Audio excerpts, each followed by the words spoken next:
The last time you were in the craft stores, did you feel overwhelmed by all the products you saw?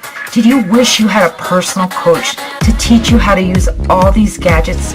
Well, today I'm going to teach you a fun tip you won't learn in the craft store, so stay tuned.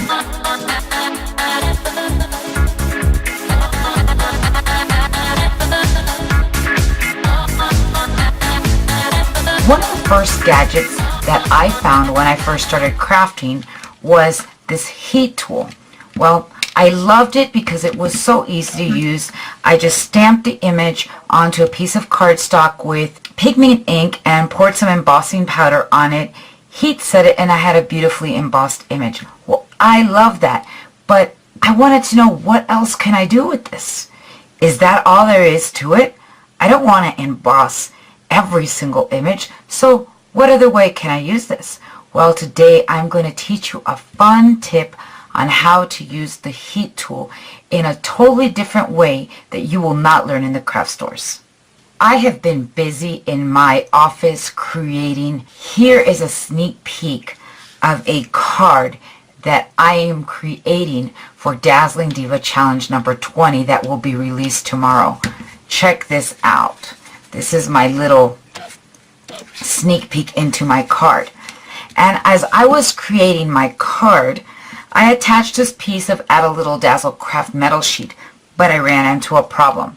As you know, when you attach these sheets, you attach them with sticky strip. And I've always told you, once it's stuck, that's it. Well, honestly, when I was working on this project, I was like, I am not redoing this piece again. I have to figure out a way to remove it from the cardstock without damaging this metal piece, because I'm not redoing this.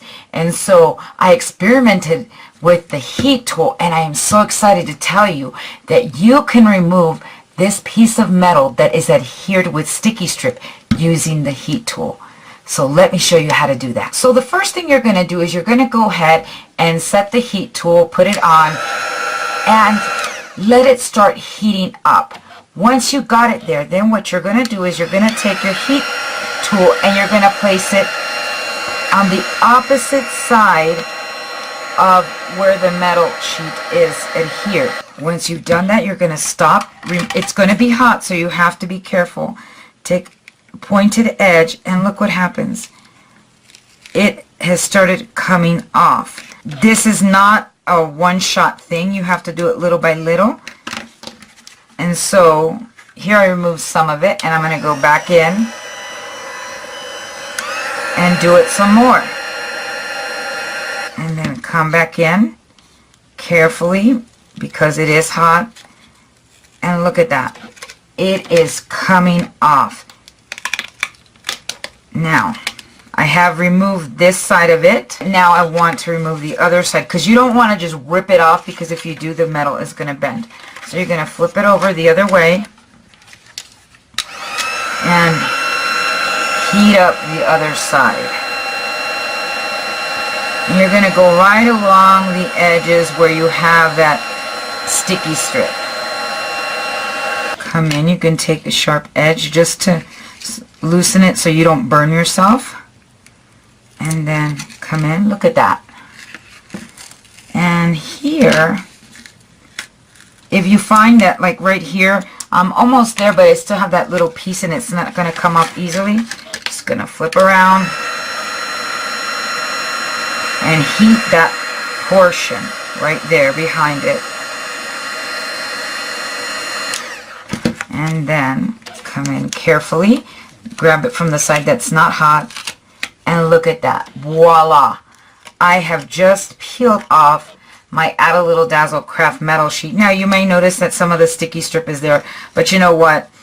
I'd rather add more sticky strip to my metal piece than to have to cut another piece and waste this piece of metal and redo the whole process, which I just was not going to do yesterday when I was working on the card. And so here's my piece. I'm going to flatten it out again, just very carefully.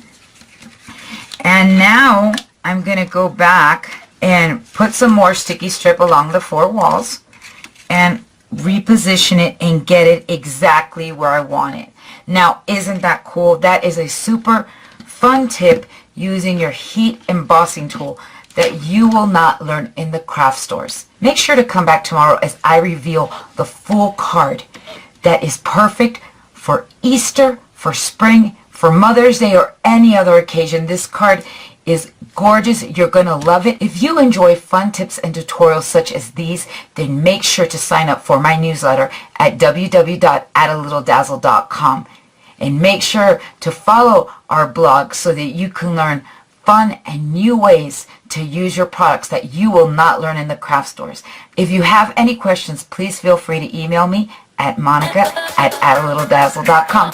Thanks and have a dazzling day.